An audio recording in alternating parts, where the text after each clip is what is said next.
หมายสูงพี่น้องเฮาเขาตั้งเสียงค่ะเมื่อในวันที่4เดือนเซปเทมเบอร์2024ข่าวเฮามีทั้งข่าวหลายหัวข้อเสเตมาต่อใดคะแนนพี่น้องเฮาเข้ากว่าเขาหัวข้อข่าวที่1ซุ่มซึกปิตุจิตปาโอ PNO เอาไผสุดเผาเฮือนกวนวันลอยหลงวานไตเซเวียงหยองโฮยหัวข้อข่าวที่2ตาเฮ็ดปอยพระ39ตอนผ่องต่ออู้ในเสก้างเจใส่กวนปลายเพซึกค่ายปลายหัวข้อข่าวที่3หนุ่มใจก่อหนึ่งญาติแตงพองเข้าแถวกาเฮ็ดไว้คามเลียนลิ้นตีหมู่เซหัวข้อข่าวที่4วายหลังซึกมันยึดเมืองข่าวตั้ง3ปีปลายนางหญิงยาขาตายแห่งปลายมาถ่อมไปหัวข้อข่าวที่1ค่ะซุมซึกปิตุสิตปาโอ PNO เอาไผจุดเผาเฮือนก้นวานลอยหลงวานไปเซเวงหยองโฮยเมื่อวันที่3เดือนเซปเทมเบอร์นั้นไล่ฮู้ว่าซุมซึกปิตุสิตปาโอ PNO เขาเข้ากว่าตีวันลอยหลงเซเวงหยองโฮยซึ่งได้ปอดจานนั่นเสตั้งเสอเอาไผเผาเฮือนเยก้นวานเจ้าไต้ว่าไหนซุมซึกปิตุสิตปาโอ PNO อันอยู่ปะไตซึกมันนั่นเนว่ากวนวานลีหลงทุ่ง3กาเจเวงหยองโฮยจอยแถมเกี่ยวข้องจุ้มเกียดเขกวนเมือง PDF ในเสเมื่อวันที่3เซปเทมเบอร์ใน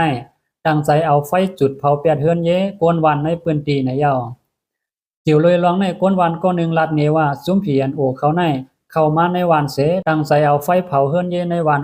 ตัวเหลียวในไฟไหม้เสียงมดยาวหืออ่ำฮู้ไล่หันควันไฟออกมาเสียมมือว่าต่อถึงยามเดียวใน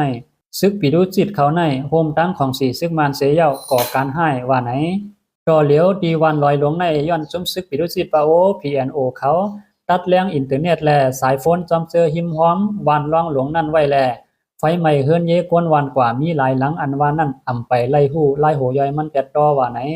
เมื่อวันที่21เดือนจะหลายป่นมานั่นซุมซึกปิดุจิตปาโอ PNO เขาที่ยอบเอากวนวาน7ก่อเสเอาเงิน2ปากแสนเสกว่าถูดเอาเขา6ก่อแลก่อนึงนั่นญาปิดุจิตเขาป้อทุบเก็บถามหาวแห้งเสไล่ตายกว่าในเยาเมื่อกวนวานเขาญาติยอบกว่านั้นยึดซิมเอาปลารถเครื่องกวนวาน28ลำเสในนั้นปั่นขึ้นกวนวานตา22ลำกวยกาอันกึดไว้แทงตา6ลำนั้นถึงย่ำเดียวก็อ่ำไปไล่ขึ้นว่าไหนวานลอยหลวงในเป็นวานอันมีพี่น้องใต้เฮาอยู่เศร้าไว้ตั้งนำเสียมกามีปลาเจ้าคือปลาโอและเจ้าหนองมีกำพองว่าไหนออกข่าวในก็ไล่ปึงอิงออกมาเงาแรงหุ่นใหม่เต็มต่างไว้หนังในคาหัวข้อข่าวที่2ตาเฮ็ดปอยพระ39ตอนผ่องต่ออู้ในเสก้างเกใส่กวนปลายเพซึกไข่ปลายตอนตาเตเฮ็ดปอยพระ39ตอนผ่องต่ออู้ในหนองหายาในเสก้างเกก้อนเอิงใส่กวนปลายเพซึกเจอลูกในเมืองใต้แลเลียนลินใต้ย่างเหลียงมาซ่อนอยู่เซาไว้ตีวันเมืองเปียวแลหนองเต้าโหกวนหมอคาปากปลายนั่นให้ค่ายปลายปันปีอยู่กำนึงว่าไหนปอยพระ39ตอนผ่องต่ออู้ลงเมืองในก้างเกหนองหายาแลซุมปิดุสิตปาโอเตออนโหสัดเฮ็ดกว่าเตย่อหมุนลงจ้องในวันที่3เดือนธันวาคม2024เสปั่นเรียบเข้าออกว่านถึงวันที่20เดือนธันวาคม2024สังเตย่อหมุนเข้าจ้องขึ้นว่าไหนคนซ้ายปืนตีอายุ30ปลายลาตีผู้ต่อยฮอกว่าก้างเกใส่กวนปลายเพซึกปอกมือเฮือนไผมันขึ้นยามเหลียวนำในหนองก็ขึ้นแห้งภายนึงก็เตเฮ็ดปล่อยพระไหนแลหวังว่าใครเพียวล่างกวนปลายเพซึกตาเฮ็ดปล่อยในไล่เฮ็ดปางกลุ่มกัน 2-3 ปอกเย้าอุบกันปอกอ่อนตั้งนั้นย้อนเงาลายวันเมืองอ่ำดีแลสังขาดเจ้าเขาอ่ำเคยเฮ็ดกูอ่ำมีรองห่มลมกวยกาถึงปางกลุ่มปอกกำ2มายิงเหนือกางเกมาอุบลาดทุกย้อนแห้งหนาแลสั่งเตตกลงตาเฮ็ดปล่อยว่าไหน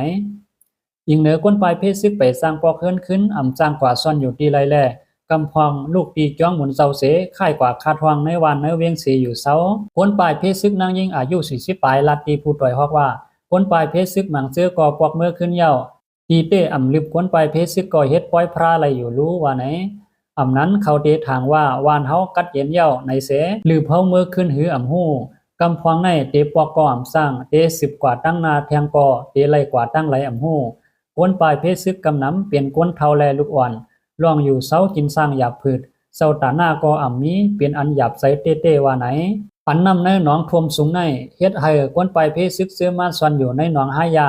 หยาบพืชตากว่ามาตาส่งลูกล้างกว่าห้องเห็นนางหญิงกวนเมืองต่างเมืองยางแหลงอันปลายเพซึกมาซ่อนอยู่ไว้ที่หนองหายาก้อนึงลัดเนว่าเฮาขาปลายเพซึกมามีสำเกาเหลือนเย้าตาหากินเลี้ยงต้องก็หยาบหนาผูกซ้อมหากินพวงสังขาเจ้าเขาก็กว่าตุ้งหับตั้งจอยแถมตั้งเวียงหยองห้วยไล่ม้าไข่ไก่พักมีมักคือสวมเสื้อในมาปันอยู่พวงย้อนขันน้ำมันจากสูงหาซื้อหยาบแล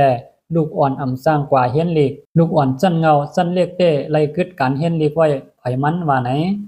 ย่ำเหลียวที่น้องหายาฝนตกอำผาดนำขึ้นน้ำก้นปืนตีเป็นอันหยับผืดตากว่ามาก้นปืนตีลาดหนังไหน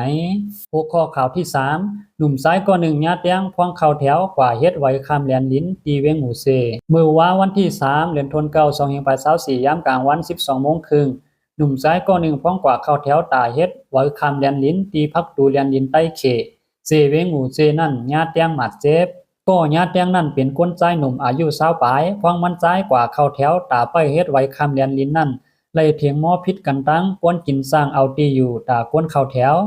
ถึงตีก้นกินสร้างเอาตีอยู่นั่นเอามีดแทงมันซ้ายญาติเปี่ยมบ่าไหนคนจ่อยแถมปลาฮิตาเวียงหมูเซก็หนึ่งลาตีผู้ต่อยฮอกว่ายามเหลวตึกเอาโตส่งยาตาเอากว่าไทยเอ็กซเรย์ไว้อยู่ก้นเตียงเต้เลียนปลายกว่าเย้าก้นมาเข้าแถวตาเฮ็ดวัดไว้ก็นำหน้าเขาไล่เถียงหม้อพิษกันเกี่ยวกับตีอยู่ในอยู่ตาเสียเย้าว่าไหนยามเหลวหนุ่มซ้ายก็อันถูกแป้งนั่นซุมจ่อยแถมเมตตาปานชิ้นเอาโตส่งยศยาไว้ตีห้องยาหมูเสียเย้าไล่ฮู้นั่นไหนสู่ซึกมันยึดอาณาจึงเมืองมาในก้นเมืองหยับกินขันเสอตาหากินเลี้ยงต้อง3 ปัน 7 แสนปลายกว่าเหตุการณ์หากินเลี้ยงต้องที่เมืองหิมหอมย้อนเปือปังตึกซึกเสือย้อนเปือซึกมันปืนเผาเก็บก้นหนุ่มตาพึกการซึกอันก้นกึนอยู่กูวันในเป็นพักตูเลียนลิ้นหอคำนานต่อปอกเกียดแลพักตูสร้างเผิกสินผิวเกตว่าหนังไหนหัวข้อข่าวที่4ไว้หลังซึกมันยึดเมืองข้าวตั้ง3 ปีปลายนางยิงยาขาดตายแห่งปลายเอาซึกมันยึดอาณาจึงเมืองในวันที่1เดือนธันวาคม2521ต่อถึงวันที่31เดือนธันวาคม2524ในนางยิงเซญาซึกมันเอาการเมืองนี่ขออ้างเสตียอบในมีกว่า5เหง6ปาก49ก้อเซญาขาตายมี1เหง1ปาก32ก้อเย้าว่าไหนซุมปักตาไปด้วยคนเมืองตกขอบการเมือง AAPP ออกพื้นลีกให้งานไว้หนังไหนพื้นลีกให้งานนั่นปืนเผาออกมาในวันที่1เดือนธันวาคม2524ในนั้นป้าไว้ว่านางยิงกำน้ำไล่ลู่ตายย้อนเครื่องกองกลางลงแลเครื่องบินซึกมันปล่อยหมักปึดยื้อเหลือนั่นญาติยอบเท็ดถามเสลู่ตายกว่าในขอบขังคงปาลิกแลวางตีกดทัดเท็ดถามการซึกเสื้อในว่าไหน